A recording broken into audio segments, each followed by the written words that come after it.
"I wish she would simply vanish," said the Duke of Gathorne, "and let me be what I was." He heard the study door click as he said it, a small, well-mannered sound, the sound of a door being closed by someone who had no wish to be noticed closing it.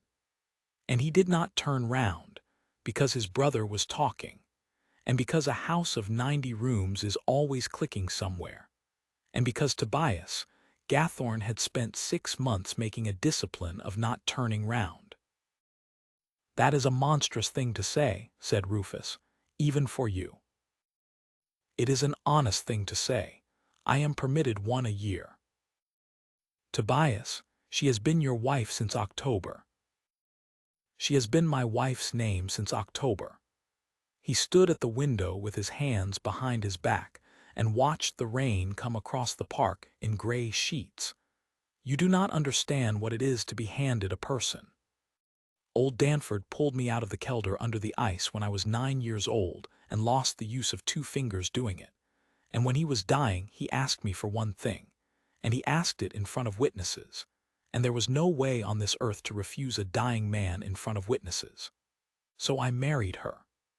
I gave her my name and this house, and 400 a year of her own, and I have been scrupulously civil, and I have never once pretended to her that it was anything else." "You have never once spoken to her at dinner." "I speak to her at dinner." "You ask her whether the fish is to her liking," said Rufus. "I have counted 17 times since Christmas." Tobias said nothing. The rain went on. "She has done a great deal for this house, you know," his brother said more quietly. "The East Range has not been dry in 20 years. She had the gutters cleared. The Fenner family were to be turned off at Lady Day, and she went and looked at the ground herself and found the drain was the estate's fault, not theirs. Mrs. Hobley says the servants would go to the block for her. Even grandmother is civil, and grandmother has not been civil since the coronation." "I'm aware of all of it." "Then why?" "Because every one of those things is a kindness done to me by a woman who owes me nothing," said Tobias, and heard his own voice come out harder than he intended.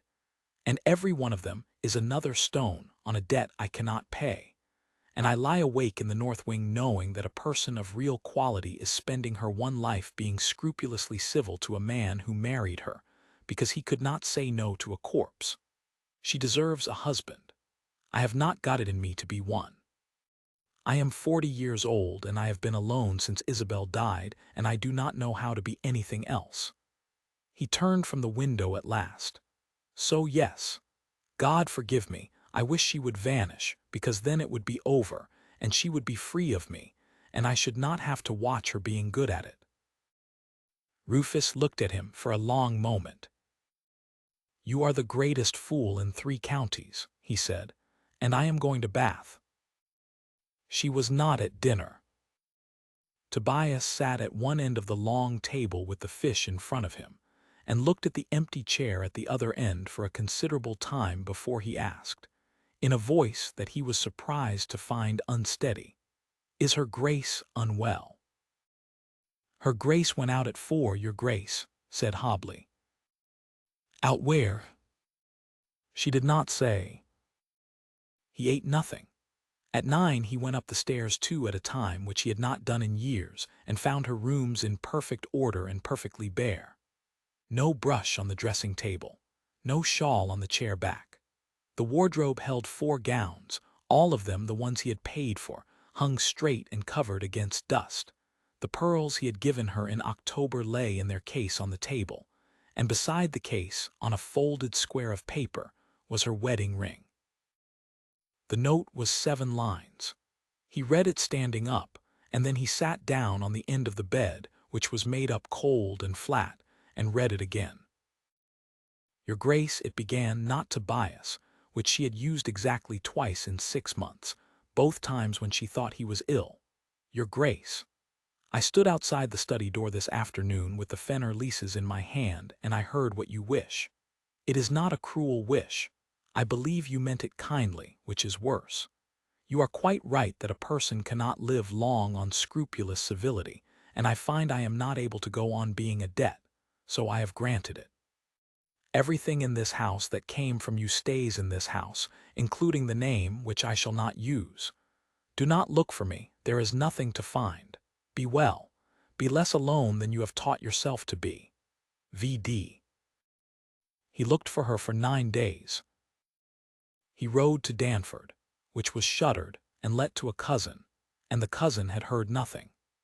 He wrote to her old governess in Shrewsbury, who wrote back with real dignity that she had nothing to tell him, and would not tell it if she had. He sent to the coaching inns at Marchford and Kelder Bridge, and learned that a lady answering to no particular description had taken an outside seat to somewhere north on Tuesday, which described half the county. On the 10th day he went, out of nothing but desperation, to the housekeeper's room, and asked Mrs. Hobley to sit down, and asked her plainly whether she knew where his wife had gone. The old woman folded her hands. "I do, your grace." Then, and I gave her my word I would not say, and my word is the only thing I own outright. Tobias Gathorne stood in a room that smelled of beeswax and dried lavender, and felt the floor of his life give way beneath him. "Mrs. Hobley," he said, "please. I will tell you 3 things instead, and you may do as you like with them." She did not look away from him, which not one of his servants had done in 20 years. The first is that she wrote out the whole of the Fenner drainage business before she went, and left it on your desk in the folder marked Michaelmas, because she did not want that family turned off while you were angry. The second is that on Christmas night, when you sat in the study alone and would not come in to the servants' dance, she came down and danced with every man in this house so that they should not feel slighted by the family, and then she went up and cried on the back stairs where she thought nobody could hear her, and I heard her, and I have not been easy since. Mrs. Hobley's chin trembled once and steadied. The third is that she is not hiding from you out of spite, your grace. She is hiding because if you found her in a week she would go back, and she knows it, and she has decided that she would rather be poor than be a debt. And I think, begging your pardon, and I have been in this house since your mother's time, I think you had better find out what you actually want before you find her, because you will only get to ask her once. He stopped looking. It was the hardest thing he had ever done, and he did it because a housekeeper had told him to, and because he understood, once he had stopped shouting at solicitors, that a man who found her in a fortnight would only be finding her for himself. So he spent the winter doing what he should have spent 6 months doing. He opened the folder marked Michaelmas and read what she had written there. The Fenner drainage in a clear hand with the estate's own error set out plainly, and a note at the end that read, "He is not unjust, only unvisited. Take him the map and he will do the right thing." He took himself the map. He went out to the Fenners holding in January in his oldest coat, and stood in a wet field with a farmer who had been afraid of him for 11 years, and remitted the arrears, and rebuilt the drain at the estate's cost, and then went on to the next holding and the next, 42 of them by Lady Day. Because once a man has looked at one thing honestly, it becomes very difficult to stop.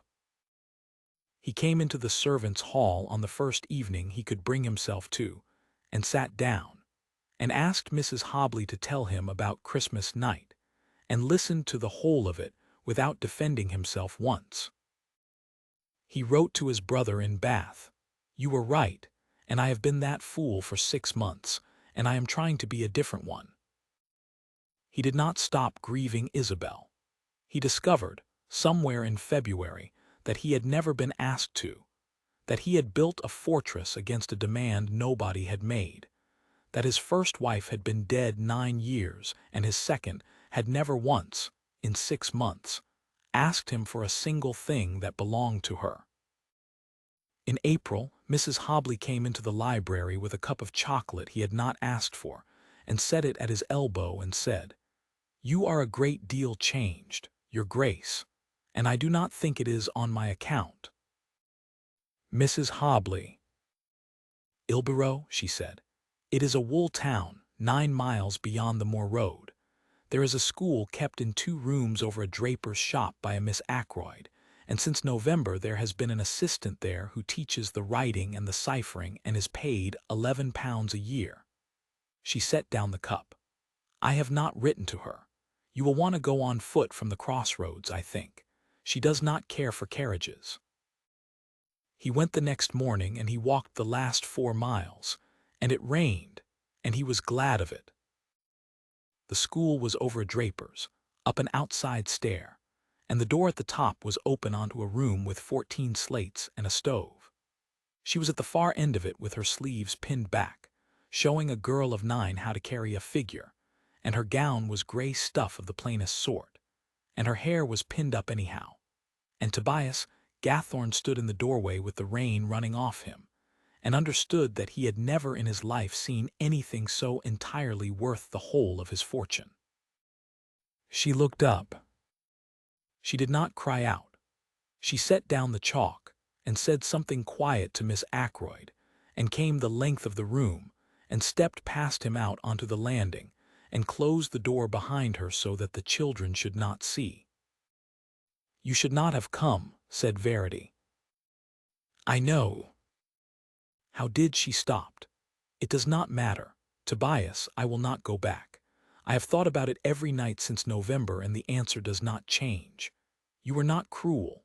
You were truthful, and I would rather have a hard truth than a soft lie, but I cannot live in a house where my existence is a debt. I am £11 a year here, and I am nobody's obligation, and I sleep. I did not come to take you back. She looked at him then properly, and he saw that she was thinner and that her hands were chapped, and that she was not sorry. Then why? Because I owe you an answer to a question you never asked me, said Tobias, and I have spent 5 months finding it, and I should like to give it to you standing in the rain on a draper's staircase, since that appears to be what my life has come to. He took his hat off, which felt necessary. When I said I wished you would vanish, I meant that I could not bear to be seen. You had cleared the gutters of the East Range, and saved the fenners, and danced with every man in my house on Christmas night, while I sat in a room by myself being a widower, and every good thing you did shone a light on the exact place where I was hollow. I did not wish you gone because you were a debt. I wished you gone because you were a mirror, and I had been avoiding mirrors for 9 years. Verity Danford said nothing at all. I have rebuilt 42 drains, he said. I sat in the servants' hall in February and let Mrs. Hobley tell me what I had done. I wrote to Rufus and admitted he was right, which he will not let me forget while I live. I go into the north wing now only to sleep, and some nights I do not go at all, because it turns out a man can sit in a warm kitchen instead if he is willing to be spoken to. He turned the hat over in his hands. None of that is a claim on you. I am not asking you to come home. I am asking whether you would permit me to court you. The rain came off the eaves onto the step between them. Court me, she repeated. You were handed to me by a dying man in front of witnesses, and I have never once asked you for anything, including your consent, and I find that I want it very badly, and that it is the only thing in the world I have no right to demand. So I should like to do it properly and backwards. I shall take a room at the Fleece. I shall not come to the school unless you send for me. If in 6 weeks you tell me to go back to Gathorne and never trouble you again, I shall go, and the 400 a year is yours whatever happens, and I have already signed it so that you cannot refuse. She was quiet for a long moment. Then she said, The Fleece is very bad, the chimney smokes. I have a great capacity for suffering, said Tobias. It is my one accomplishment. And Verity laughed, a real laugh startled out of her, the first he had ever heard from her in 10 months of marriage, and put her hand up quickly over her mouth, and he thought that if he died on the moor road that night it would still have been worth the 4 miles. He stayed 11 weeks, not 6. She sent for him on the 9th day to mend a stove door. On the 15th, he was permitted to hear the ciphering class, and was made to do a sum on a slate, and got it wrong, and 14 children laughed at a duke and did not know it. In May, they walked out on the moor road on Saturdays, and she talked about her father, who had had 2 crooked fingers and a habit of singing flat, and Tobias found he could talk about Isabel. At last, to the one person he had been most certain he must never mention her to, and that it did not diminish anything, and that Verity listened as though she had been waiting 9 years to be told. He asked her on the last Saturday in June, sitting on a milestone with his coat over her shoulders, and he asked it without one word about wills, witnesses, debts, or dying men. Verity Danford, I love you, which I have been trying to say since April and could not manage. Will you marry me? We are married, she said. Then marry me again, and mean it this time, because I did not mean it the first time, and I have never been so ashamed of anything. She took her hand out of her pocket and opened it, and on her palm, warm from being carried there for 8 months, was her wedding ring. I brought it with me, said Verity. I told you there was nothing to find. That was the one lie in the note. They were married for the second time in the little church at Ilborough, on a Tuesday, with Miss Ackroyd and 14 pupils and a draper for witnesses. And the Duke of Gathorne paid for the singing, and wept during it, and did not care who saw. The school over the draper's shop has 3 rooms now, and a paid mistress, and a stove that does not smoke, and every quarter its accounts are audited by the duchess herself, who is nobody's obligation, and who has never once been asked whether the fish is to her liking.